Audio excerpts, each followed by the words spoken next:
گھوٹکی کا قصہ علی مرتضیٰ کوسو کا سنا ہوگا آپ نے کہ ان کی آنکھیں چلی گئیں اور ان کی زبان کاٹی گئی اور الزام آیا ڈاکٹر سیر آفتاب پر. سیر آفتاب نائج پر الزام لگا کہ انہوں نے یہ واردات کر دی. مختلف آڈیوز آ رہی ہیں، کبھی وہ بینک کے مینیجر سے بات کر رہی ہے تو کبھی کسی اور سے بات کر رہی ہے، لیکن انویسٹیگیشن پراپر نہیں ہو رہی ہے.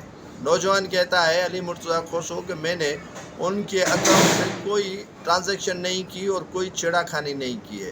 وہ انصاف کا منتظر ہے اور خاتون شاید اتنی بااثر ہے کہ ان کے خلاف ایف آئی آر درج ہے. نہ تو انہوں نے ضمانت کروائی ہے اور نہ ہی کوئی انویسٹیگیشن پراپر طریقے سے ہو رہی ہے. ایف آئی آر پولیس نے کاٹ کر اپنی جان چھڑوائی ہے، لیکن اس معاملے کی تحقیقات جو ہونی چاہیے وہ نہیں ہو رہی ہے.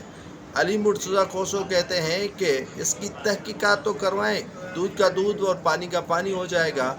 سیر آفتاب جو ڈاکٹر ہیں، لیڈی ڈاکٹر ہیں، ان کے خلاف مقدمہ درج ہوا ہے تو وہ اتنی بااثر ہے، شاید تو ضمانت انہوں نے نہیں کروائی ہے اور ضمانت بھی نہیں کروا رہی ہے. پولیس ایف آئی آر داخل کرنے کے بعد اپنے کندھے پہ تکیہ دے کر بیٹھ گئی ہے اور تحقیقات انویسٹیگیشن جو پراپر طریقے سے ہونی چاہیے وہ نہیں ہو رہی ہے.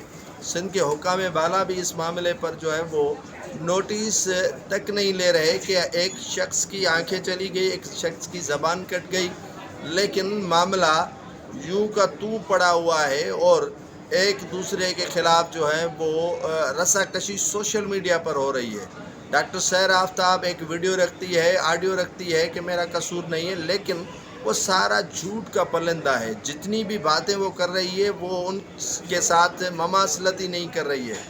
جو انہوں نے بینک کے اسٹیٹمنٹ اپنے سوشل میڈیا اکاؤنٹ پر رکھی، ان کے والد نے بینک مینیجر سے وہ اسٹیٹمنٹ نکلوائی جو کل تک وہ ڈینائی کر رہی تھی کہ یہ آپ نے کس کی اجازت کے ساتھ جو ہے وہ بینک کے اسٹیٹمنٹ دی ہے. تو بینک کے اسٹیٹمنٹ بھی محترمہ نے نہیں نکلوائی اور ان کے والد نے اس معاملے کی جو ہے وہ تہ تک پہنچنے کے لیے سارا کچھ کیا ہے.